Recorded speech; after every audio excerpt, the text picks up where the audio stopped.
Guys, this Mansi Goswami from the bioscience arena. So हम पिछली कुछ वीडियोस से सेल सिग्नलिंग के बारे में डिस्कस करते हुए आ रहे हैं, जिसमें कि हमने क्या क्या डिस्कस कर चुके हैं। सेल सिग्नलिंग क्या होती है, how it can be transduce, along with this what is the different types of cell signalling and कैसे कैसे हमारी सेल सिग्नलिंग होती है। सिग्नल मॉलिक्यूल्स क्या होते हैं, जिनको हम लिगैंड भी बोलते हैं, what are their types, along with this what is receptors type, secondary messengers क्या होते हैं, ये हमने देखा था। अब देन हमने सेकेंड वीडियो में देखा था जीपीसीआर जो होता है ये कैसे वर्क करता है, जीपीसीआर का मेन फंक्शन क्या होता है, ये सभी हम अच्छे से डिस्कस कर चुके हैं। नोट्स के साथ मैंने वीडियोस प्रोवाइड कराई हुई हैं, आप उन वीडियोस को देख सकते हैं, जिससे कि आपको ये सारे कॉन्सेप्ट बहुत अच्छे से क्लियर हो जाएंगे। बिल्कुल बेसिक से समझाया हुआ है।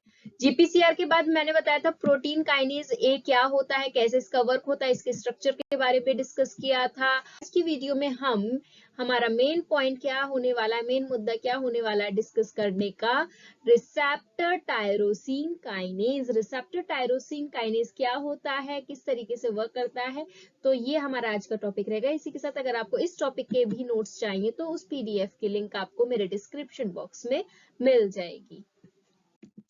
तो हम देखते हैं सबसे पहले एंजाइम लिंक्ड रिसेप्टर क्या होते हैं। जैसे कि मैंने बताया था, इसको समझने के लिए आपको पता होना चाहिए जो रिसेप्टर होते हैं बेसिकली दो तरीके के होते हैं। कौन कौन से होते हैं, एक वो रिसेप्टर होते हैं जो हमारे सेल की सरफेस पर प्रेजेंट होते हैं, उनको हम क्या बोलते हैं, सेल सरफेस रिसेप्टर बोलते हैं।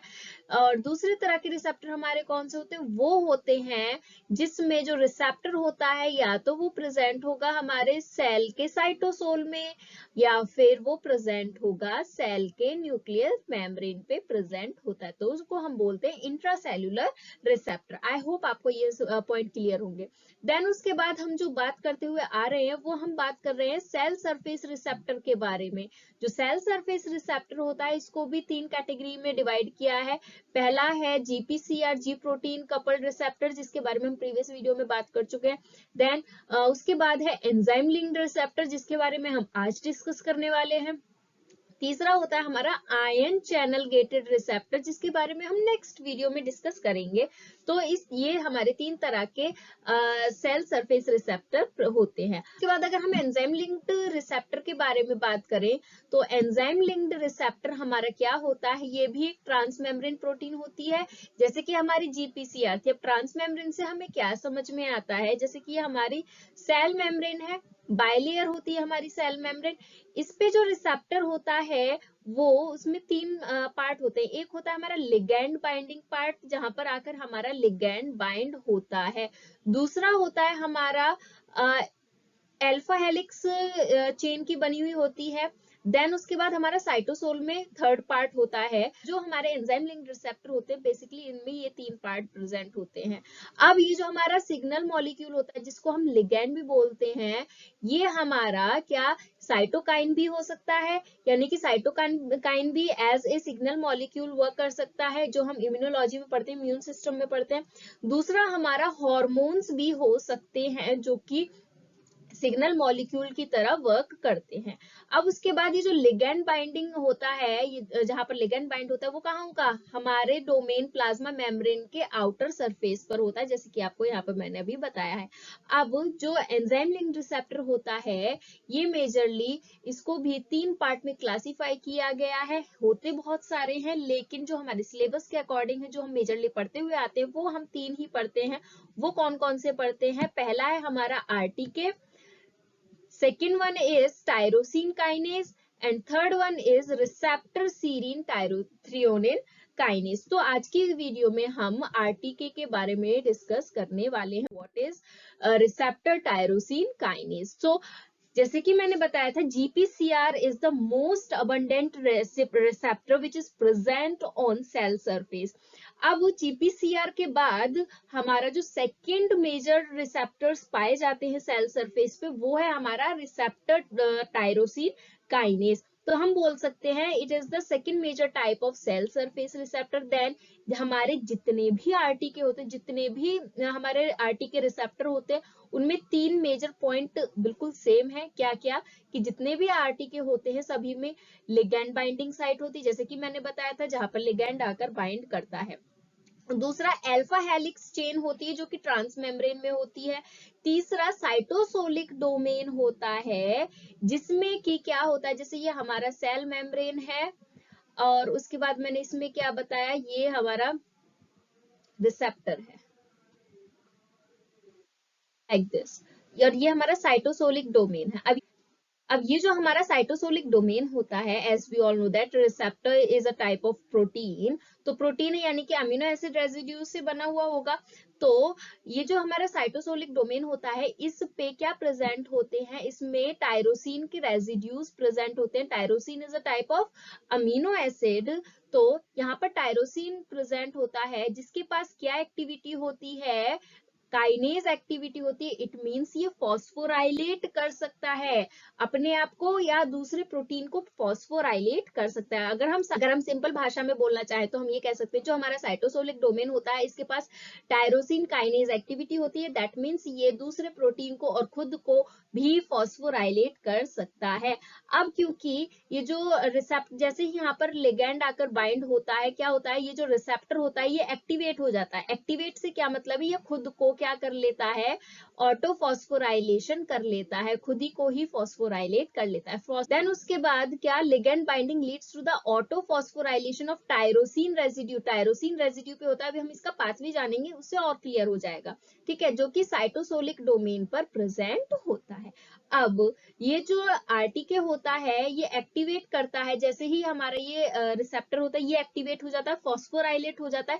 अब इसके पास एक ऐसी पावर आ जाती है कि ये इस साइटोप्लाज्म में, ये जो हमारा टारगेटेड सेल है, इसमें और जो प्रोटीन होते हैं ये उनको भी फॉस्फोराइलेट कर सकता है। अब ये कैसे कैसे करेगा, ये हमारा आज का मेन मुद्दा रहेगा। तो आई होप आपको ये कुछ पॉइंट समझ में आ गए होंगे। तो अभी जो हमारा आरटीके होता है, ये भी सेल को कैसे सिग्नल पहुंचाता है, कैसे सेल का रेस्पॉन्स क्रिएट करता है, तो इसके मेजरली 3 पाथ होते हैं। पहला है रस मैप पाथवे, दूसरा है IP3 डैग, और तीसरा है PI3 काइनेज पाथवे। आज की वीडियो में हम रेस मैप पाथवे के बारे में डिस्कस करने वाले हैं कि ये कैसे कैसे करता है। हाँ जी, तो अब यहाँ पर आपको ये डायग्राम दिख रहा है, डायग्राम समझ में नहीं आ रहा होगा, अभी समझ में आ जाएगा। ये हमारी क्या है, सेल मेम्ब्रेन है, बाइलेयर सेल मेम्ब्रेन है, ये बाहर का एनवायरमेंट, और ये साइटोप्लाज्म में साइटोप्लाज्म का एनवायरमेंट है, साइटोसोल है। तो क्या होता है बेसिकली, यहाँ पर एक पॉइंट हमें समझने की जरूरत है। तो हमारे दोनों रिसेप्टर होते हैं, ये अभी आपको पास पास में दिख रहे हैं, दोनों आरटी के रिसेप्टर है, लेकिन जब ये इनएक्टिवेटेड फॉर्म में होते हैं, जब इन पर लिगैंड बाइंड नहीं होता है, तो ये बहुत दूर दूर होते हैं। यानी कि जैसे कि एक रिसेप्टर ये यहाँ पर है, और ये जो दूसरा रिसेप्टर था ये यहाँ पर ना होके ये होगा इतनी दूरी पे। तो क्या होता है, जैसे ही इन पर लिगैंड आकर बाइंड हो जाता है, इट मींस सिग्नल मॉलिक्यूल आकर बाइंड हो जाता है, तो ये हो जाते हैं एक्टिवेट, ये हो जाते हैं खुश, जिसके चलते ये दोनों बेचारे आ जाते हैं पास पास, हंसी खुशी रहने लग जाते हैं। तो इस तरीके से ये फिर एक्टिवेट हो जाते हैं, एक दूसरे को ये फॉस्फोराइलेट कर देते, कहाँ पर, टायरोसिन काइनेज पर। ये जो हमारा रीजन है, यहाँ पर है हमारा टायरोसिन रेजिड्यू, तो टायरोसिन रेजिड्यू पर ये फॉस्फोराइलेट हो जाते हैं। तो आई होप आपको इतना पॉइंट क्लियर हो गया होगा। अब उसके बाद क्या होता है, जैसे ये जो रिसेप्टर होता है ये फॉस्फोराइलेट होगा। फॉस्फोराइलेट होने का क्या मतलब है, एक्टिवेट होने का क्या मतलब है, कि इनको चाहिए एनर्जी। तो जहां पर भी फॉस्फोराइलेशन होता है, ये बात हमेशा ध्यान रखनी है, जहां पर भी फॉस्फोराइलेशन होता है वहां पर चाहिए होती है इनको एनर्जी। तो फॉस्फोराइलेट होने के लिए इन्होंने इस्तेमाल किया क्या, ATP। as we all know that ATP is the energy currency of the cell। तो फॉस्फोराइलेट होने के लिए इन्होंने क्या ली, एटीपी ली, एटीपी का हाइड्रोलिसिस हुआ, देन उसके बाद ये दोनों हमारे रिसेप्टर टायरोसिन काइनेज हो गए एक्टिवेट। इतना हो गया। अब उसके बाद इनका क्या काम होता है, ये जो हमारा एक्टिवेटेड रिसेप्टर होता है, अब ये और मॉलिक्यूल को एक्टिवेट करते हैं, जैसे कि मैंने अभी प्रीवियस स्लाइड में बताया था। तो ये कैसे एक्टिवेट करेंगे, ये बना लेते हैं एक डॉकिंग साइट। क्या बना लेते हैं? डॉकिंग साइट बना लेते हैं। डॉकिंग साइट से क्या मतलब होता है कि ये जैसे कि ये हमारा डॉकिंग साइट बना लिया है यहाँ पर आरटीके ने, तो यहाँ पर अब अलग अलग तरह के मॉलिक्यूल आएंगे और खुद को एक्टिवेट करेंगे, खुद को फॉस्फोराइलेट कराएंगे सेल के रेस्पॉन्स के लिए, तो इसको हम बोलते हैं डॉकिंग साइट। तो सबसे पहले अब कौन सा मॉलिक्यूल आता है, कौन सा प्रोटीन आता है अपने आप को एक्टिवेट कराने के लिए? सबसे पहले आता है हमारा GRB2 प्रोटीन आता है। ये जो GRB2 प्रोटीन होता है, यहाँ पर आपको ये दिख रहा होगा, ये हमारा पिंक वाला जो है ये हमारा GRB2 प्रोटीन है। अब इसमें आपको दो सब यूनिट दिख रही होंगी। पहली सब यूनिट क्या है? पहली सब यूनिट है हमारी SH2 और दूसरी सब यूनिट है हमारी SH3। तो जो GRB2 प्रोटीन होता है ये एक यूनिट SH2 और दो यूनिट SH3 की बनी हुई होती है।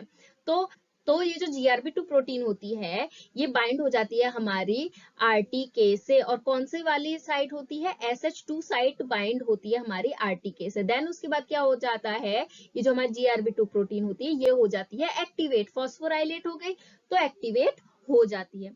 अब उसके बाद क्या होता है, जैसे ही हमारी GRB2 प्रोटीन एक्टिवेट होती है, देन उसके बाद एक और प्रोटीन आता है SOS प्रोटीन। ये SOS प्रोटीन क्या होता है? SOS प्रोटीन किससे जाके बाइंड होता है? GRB2 के SH3 से जाकर बाइंड हो जाता है। बाइंड होने के बाद ये जो SOS प्रोटीन होती है ये भी एक्टिवेट हो जाएगी। अब क्या होता है, एक और हमारा G प्रोटीन प्रेजेंट होता है। G प्रोटीन हम किसको कहते हैं? वो प्रोटीन जिसके पास या तो GTP हो या फिर GDP हो। तो जिसके पास GTP या GDP प्रेजेंट होती है उसको हम G प्रोटीन बोलते हैं। तो इस फेज में हमारा G प्रोटीन क्या है?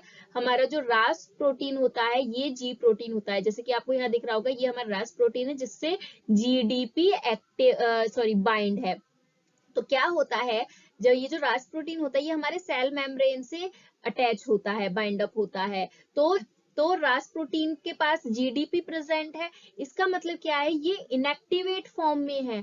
अगर GDP को हटा के यहाँ पर GTP आ जाता है तो ये जो हमारा रास प्रोटीन होता है ये एक्टिवेट हो जाता है। तो अब ये कैसे होगा? तो क्या होता है, ये जो हमारा SOS एक्टिवेटेड होता है ये करता है रास प्रोटीन को एक्टिवेट कैसे करेगा? इसमें से GDP हटा देता है और GTP को की एंट्री दिला देता है। अब जैसे ये GTP से बाइंड हो जाता है हमारा रास प्रोटीन तो ये हो जाता है एक्टिव। अब उसके बाद रास प्रोटीन का क्या काम होता है, ये जाता है हमारे साइटोसोल के अंदर। यहाँ से डी अटैच होने के बाद ये जाता है हमारे साइटोप्लाज्म और अदर प्रोटीन को एक्टिवेट कराने के लिए। अब ये कैसे कराएगा? नाउ व्हाट विल हैपन, ये जो हमारा एक्टिवेटेड रास प्रोटीन होता है ये एक्टिवेट कराता है राफ प्रोटीन को जो कि सेल मेम्ब्रेन से अटैच होती है। अब ये जो राफ प्रोटीन होती है ये डी अटैच हो जाती है सेल मेम्ब्रेन से एंड देन ये साइटोसोल में आ जाती है। उसके बाद क्या होता है, ये जो राफ प्रोटीन होता है ये फिर एक्टिवेट कराएगी, किसको कराएगी एक्टिवेट? मैक प्रोटीन को कराती है, मैप काइनेज को एक्टिवेट कराती है। ये कैसे एक्टिवेट कराएगी? राफ प्रोटीन फॉस्फोराइलेट कर देती है मैक प्रोटीन को दो फॉस्फेट ग्रुप देकर। और ये जो फॉस्फेट होते हैं ये कौन से अमीनो एसिड रेसिड्यू पर आते हैं? ये आते हैं हमारे सीरीन और थ्रियोनिन अमीनो एसिड रेसिड्यू पर आते हैं। उसके बाद क्योंकि फॉस्फोराइलेशन हो रहा है तो एनर्जी की जरूरत है, तो यहाँ पर ये ATP का हाइड्रोलिसिस की भी जरूरत होती है। देन ये जो हमारा मैक प्रोटीन होता है ये मैक प्रोटीन एक्टिवेट कराता है, फॉस्फोराइलेट कराता है हमारे ERK प्रोटीन को बाय गिविंग 2 फॉस्फेट ग्रुप। अब क्योंकि यहाँ पर भी फॉस्फोराइलेशन हो रहा है तो ATP की जरूरत पड़ेगी। देन ये जो हमारा ERK प्रोटीन होता है ये ERK प्रोटीन आगे क्या करेगा? ERK प्रोटीन हमारी जो टारगेटेड प्रोटीन होगी यानी कि जो मेन प्रोटीन है हमारी जिसकी वजह से सेल में रेस्पॉन्स आता है उसको फॉस्फोराइलेट करा देता है। कैसे कराएगा? फॉस्फोराइलेशन कराएगा तो ATP की जरूरत पड़ेगी। देन ये जो हमारे टारगेटेड प्रोटीन होती है प्रोटीन X, प्रोटीन Y और ट्रांसक्रिप्शन रेगुलेटरी प्रोटीन A और ट्रांसक्रिप्शन रेगुलेटरी प्रोटीन B।